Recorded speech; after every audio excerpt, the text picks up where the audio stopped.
The fog hangs low, hiding Cape Cod's natural wonder, almost as if the Cape wants to keep its beauty a secret. For hikers, each turn a surprise as they carve their way through a dense mist. This is autumn on the Outer Cape.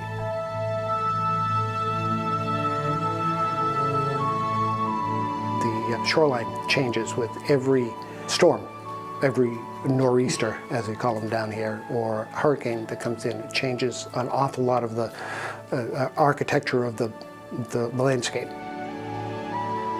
These moody scenes show the best of Cape Cod's wild side, but all it takes is a bit of sun and the blurred horizon comes into focus, creating an entirely new panorama. It's a really nice getaway area. There's lots to do, but there's lots of physical activity. Many will say Cape Cod's busy season ends around Labor Day. Summer visitors pack up, leaving locals to enjoy the season's remaining sunny days. It's nice to have, the Cape back to the people who live here. It's one of my favorite time of the year. September and October are great months. The weather still is pleasant, the water's still warm, the beaches are still open, the businesses are thriving.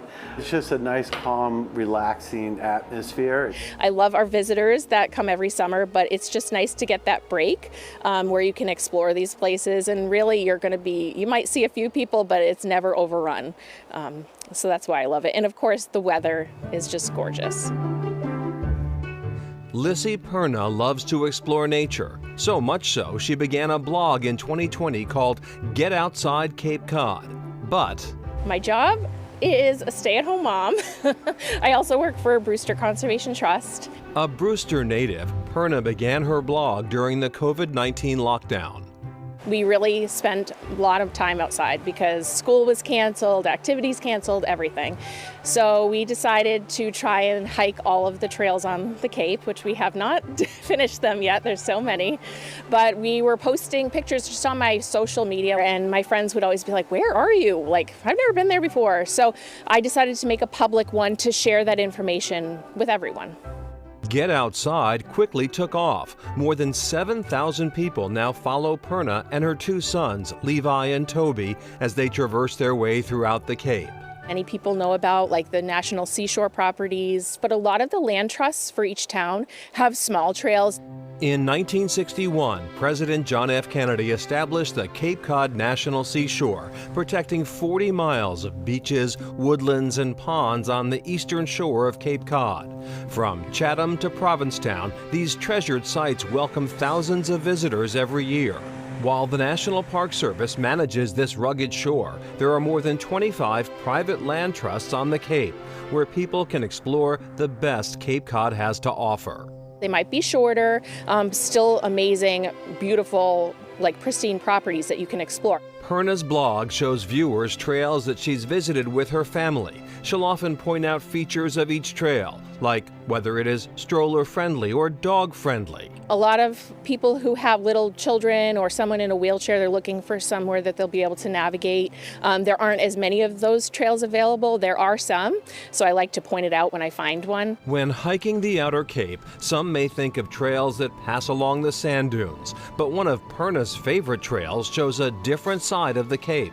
We are at the Atlantic White Cedar Swamp in Wellfleet, and it's a national seashore property. Further down the trail, there's a boardwalk that goes through a cedar swamp, which is, kind of rare on the Cape. It really feels like you're in another world. And with my little kids, they like to imagine that, they're in the movie Shrek and that's his swamp. So they love that. It's just gorgeous. Another favorite is the Pamet Cranberry Bog Trail in Truro.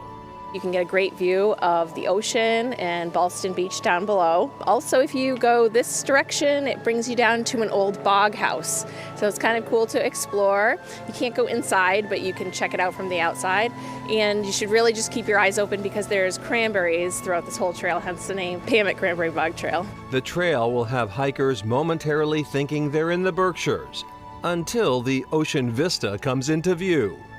I just love sharing the information about these trails because I think a lot of people, especially people who have little kids, they don't feel comfortable just going and exploring in the woods, taking off on their own. So sharing that information just makes them feel more comfortable, like I can explore, I can do this. While Purna began this venture as a way to connect with nature and family, it's turned into a side business that grows every day.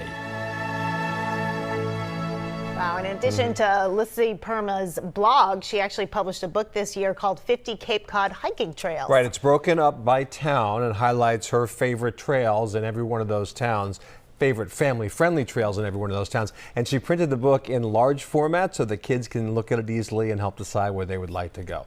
Helps some of us as well who, might be of a certain age to have it in a certain large format.